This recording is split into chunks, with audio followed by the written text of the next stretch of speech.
Well, it's the heart of summer, which means Gen Con is back. This is the biggest US board game and other game convention. So this week I'm flying to Indianapolis to pitch all the games that I couldn't publish during COVID, both because of manufacturing crises and shipping costs, but more importantly, I don't want to publish anything until my last remaining late game comes out. So that's sort of where I'm at. I'm busy going back and forth with the manufacturer for the updates on that game. And then I am pitching all these other games to big publishers. So I thought I'd just sort of talk about what that process is like and talk about some of my tips if I have any. I've only pitched 3 games to publishers. The first one was Chaosmos, and I got an offer. This is 2013. A couple offers, but we ended up self-publishing it. And then Growl I pitched after I'd already self-published it, and it did well. It's now Stranger Things, Attack of the Mind Flayer, so that's doing great. Good for me, lucky me. So I've only pitched 2 games really, and they both got published. I recently pitched a 3rd game, and the manufacturer is interested, but they want me to make changes, so that's sort of where I'm at now. It's sort of a loose experience when you pitch games to publishers because they don't usually give you a contract and give you an advance. You sort of have to trust that if you can get the game to where they want it to be, then they'll make you an offer. So you really have to have the games either super tight and ready to be published, or worst case scenario, you work on it for free for a little bit, and that's where a lot of these games are. They're very close, but there's a couple things that are wrong. Okay, so 3 tips. First of all, a lot of the meeting spaces at Gen Con is super. It's just loud. It's just super loud there. So try to meet in a place that's quiet, which means generally speaking, I try to set my meetings or get meetings not during exhibitor hall hours, because often the publishers will be stuck at their booth and now you're pitching and there's customers coming up. Some of the bigger publishers have little isolated rooms, but it's still pretty loud. So tip number 1, I actually literally wear earplugs when I do my pitches, and because you have to talk loud anyway, you'll hear yourself better that way, and you can focus better, especially if you're very distractible like me. That's tip 1. And tip 2, if you count trying to schedule the pitches for a little bit later hours than exhibitor hours, or just find a publisher who doesn't have to be stuck at their booth. Let me see. Tip 2, try to figure out in advance what kind of games they're looking for and look at the product lines for these publishers to see if they already have a similar product. I basically pitched a Squid game not knowing that they already had secretly acquired the Squid Game license from Netflix and were basically about to publish a Squid game. So I just wasted time designing this prototype that was very tied to that IP. There's nothing I can do. There's no way I can re-theme it because it was tied so tightly to that. So that's just another example. I just sort of wasted my time. So you got to do research in advance before pitching. And also, tip 3.5 or whatever, you got to make sure that you, if possible, if you have enough games, try to get a 45 or 60-minute meeting instead of 30 minutes, because if you pitch your first game and they say, nah, pass, you got to have another game ready to go.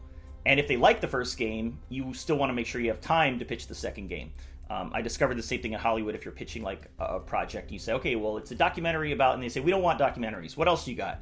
And it's like, oh, I brought 3 ideas for documentaries. So, okay, good to meet you. You got to make sure you have lots of stuff going on, lots of projects happening. I've got this panic button. This is a new thing I'm bringing this year, just to be funny. I have this panic button. So the idea of this is, without having to interrupt me, the publisher, if they basically know that they're not interested in the game, without having to really be rude, they could just hit the panic button and I'll put the game aside and start pitching another game. We'll see if that's an effective technique to make them enjoy the pitch more. Do I have any other ideas? Let me see. Book all your pitches in advance. Don't show up at Gen Con and then just go booth to booth trying to pitch these publishers to meet you later or something, or pitch them right there. That's not really appropriate. There's a movie called The Next Great American Board Game Design, or something like that. Maybe board game. The Next Great American Board Game. And it is a brutal look at someone who doesn't understand how the industry works.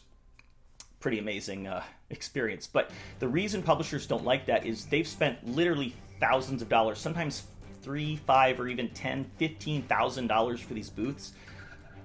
They're there to make a profit, talk about their products. You are blocking them. If you're not going to buy their product, you're blocking another customer. You're taking up their time. Email them in advance. If you have a good enough game idea, often you'll eventually get to someone. If you can't find their email address, you can contact these people on Board Game Geek. Or honestly, just find some intermediary who knows them. It's a pretty small industry. But don't just try to cold pitch them. Let me see. Pitch them at their booth? No. Pitch them in advance, or prepare in advance. Do research. Meet in places that are quiet and or wear earplugs. Have another game ready to go if they don't like the first game.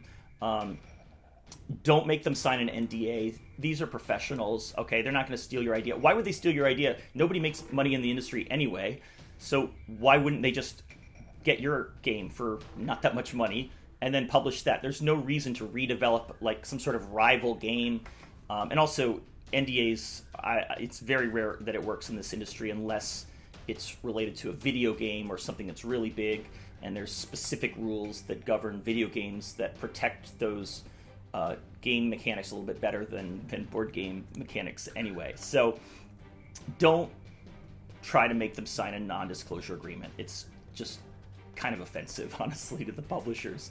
Yeah, and just don't be an idiot. If you have to play all the sort of modern games. Don't bring a game that's sort of inspired by games from the 80s and 90s. Sort of the industry's moved on to newer and cooler games, so it's really not appropriate to pitch something that feels out of date. Make sure your game is good. I mean, these are just obvious things. Don't pitch something that hasn't been fully play tested. Make sure you have a pretty copy. You have to have a nice, beautiful copy in case they want to see it. I would not demand the publisher give you a due date as to when they're going to let you know. Just bring 3 copies of your game, and if they say, hey, we want to look at this for 30 days or 60 days before we make a decision, that's reasonable. Most companies can give you a yes or a no within 60 days, and if they can't, they're probably not taking it that seriously anyway. Okay, so I'm going to talk about some of these games that I'm going to bring this year, and I'll show you some of them. But you can't watch this video until you have signed my NDA. If possible, actually play the whole game with the publisher that you're pitching, or at least go through enough rounds that they get the point. You don't want to just sort of give them a general log line and move on to the next concept, because they don't get the feeling as to what's special about it. They're not going to see, oh, okay, this is like a game. This is a great game. So again, don't just pitch the concept, actually play a couple rounds of the game, which I can't do here because the video is going to be a billion hours long. Okay, guys, well, that's my video.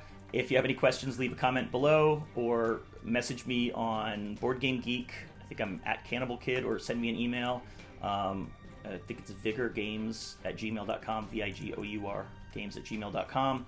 I'll be at Gen Con a little bit in the mornings, each morning at booth 841. Okay, well, that's it. Have a nice day. I'll be back from Gen Con soon, and we'll talk more.